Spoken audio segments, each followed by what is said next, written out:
Hello, I am Xarkun. This is World of Warships Legends.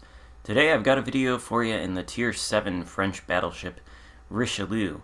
And before we really get started with that, let me just get a little disclaimer out of the way. I am in fact the real Xarkun. I've noticed today that I've got a fake account running around. It was responding to comments on my last video, the Wichita, and I blocked that account and deleted the responses. They were at least rather nice, and some of them sounded like things I would say. So hopefully this doesn't continue to be a problem moving forward since I blocked the account. I couldn't find any way to report it.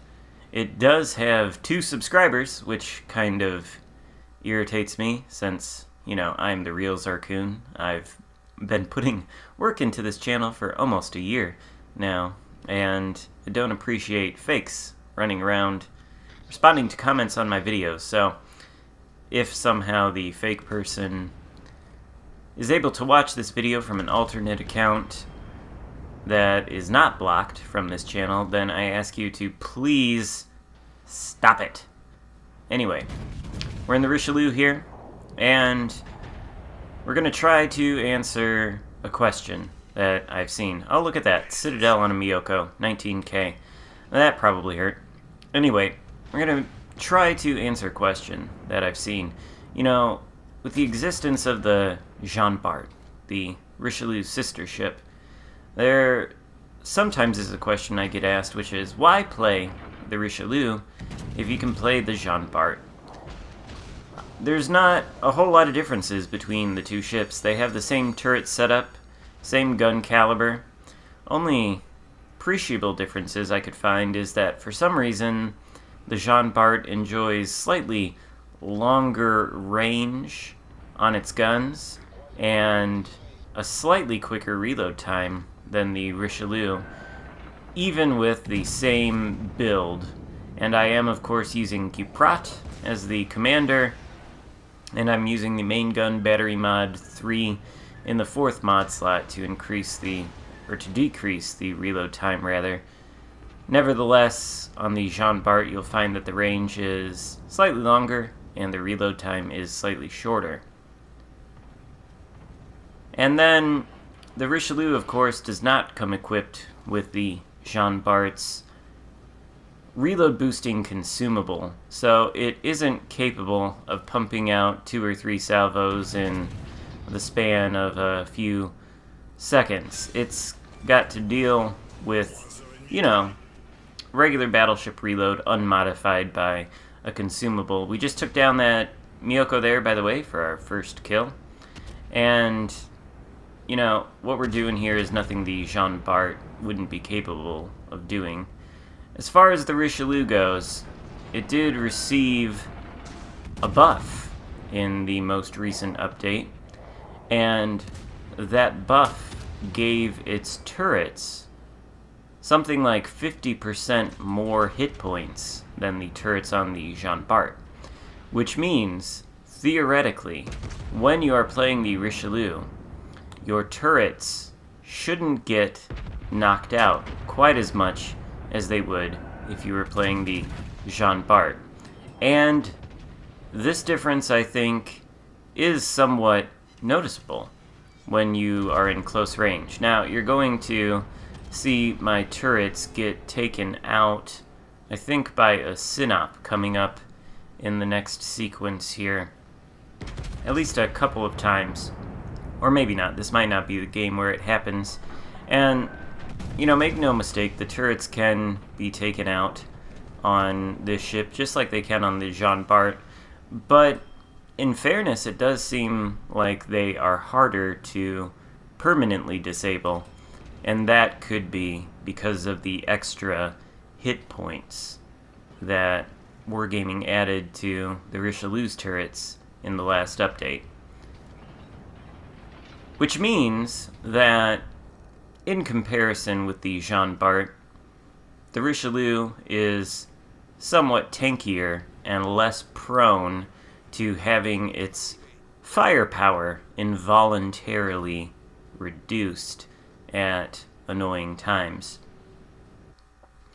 Now, the ship it basically fulfills the same function as the Jean Bart. You can get entrenched in a position, point your bow at the enemy, and work on whittling them down, punish them if they show you broadside, etc. We're moving up here now. We wanted to maybe get the drop on the Synop out there, but now we've decided that we're actually not going to come around this corner, and we are going to make a turn. We're hoping that the Synop is going to come around this corner so we can nuke him into oblivion, but he seems to have thought better of that idea.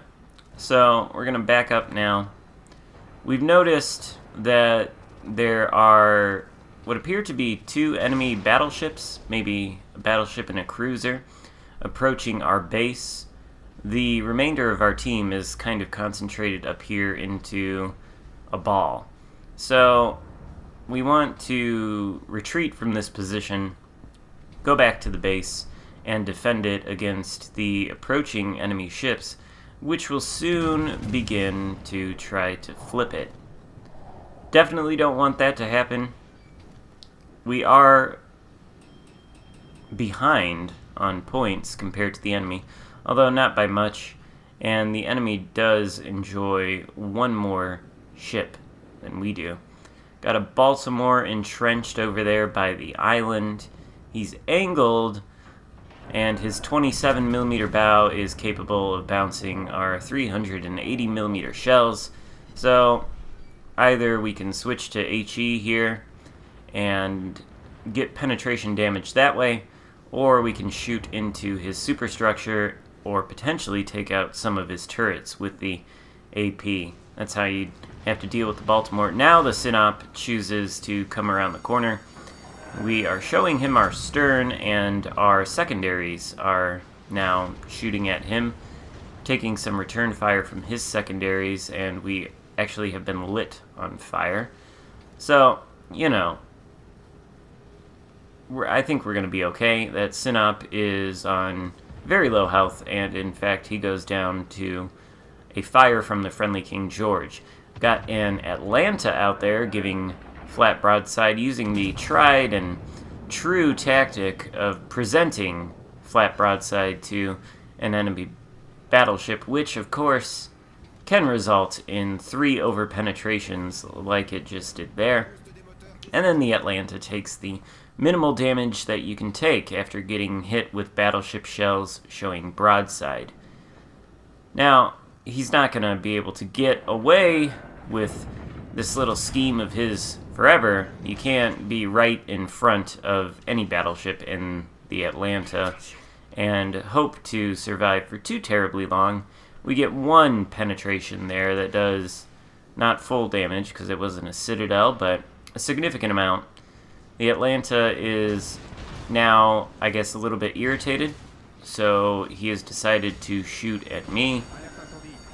Still giving a flat broadside, but it looks like he's actually trying to execute a turn, and because he is slightly angled, we hit 2 citadels and take him down for a devastating strike. Now the Bismarck is pulled out in front of us. His secondaries are working away at us. They've lit us on fire, or maybe that was the Atlanta. And, you know, now he's kind of trying to angle, but it's not going to be enough. We hit him really hard for 25k there, taking us up to 132,000 damage.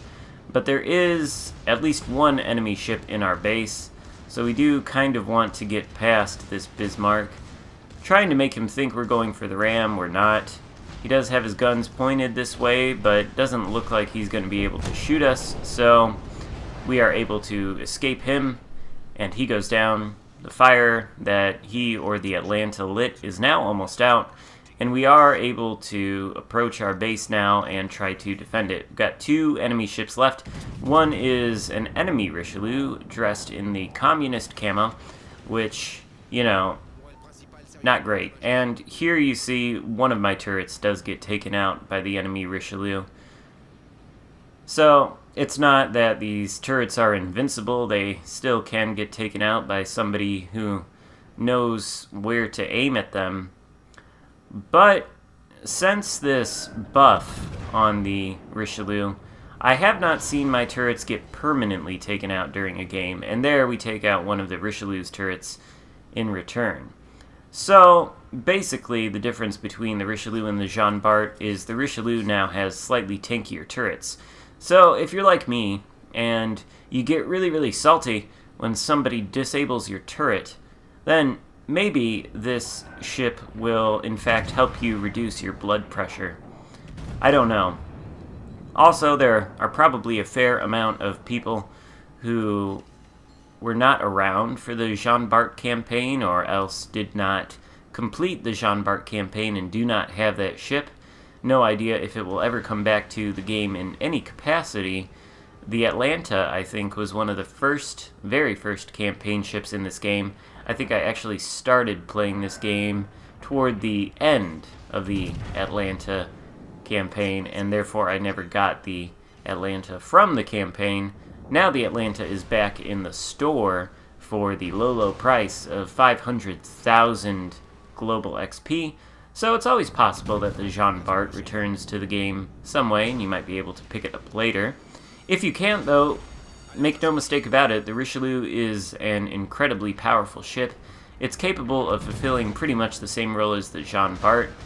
Only difference is that the guns can't reload as quickly because it doesn't have a reload booster, and the turrets are slightly tankier. Now what we're doing here is moving forward. We got the speed boost active. We're trying to maybe ram this Richelieu and also take down this Wichita simultaneously. It's not really working out for us, and in fact the Wichita ends up getting the kill. So we end the game with 2 kills and 149,000 damage done. Thankfully, there are only the 2 ships left on the enemy team, and they are facing off against a full health King George and a half health Bismarck. The Richelieu itself there, enemy one, is not incredibly healthy, and the Wichita is probably not going to be able to stand up to the combined firepower of 2 friendly battleships. But, you know, even if the Richelieu and the Wichita kill the Bismarck and the King George here, we do have a friendly cruiser inside of the enemy cap circle, and he is in fact going to make sure that we secure the win. So we're in no danger of losing this game, and it looks like it's about to wrap up here. There's a little bit of a look and a discussion about the Richelieu for you and the differences between it and the Jean Bart. Hope you enjoyed the video. If so, give it a thumbs up and consider subscribing. We are almost at 1,000, and that is incredible. Thank you so much. I will see you next time. Goodbye.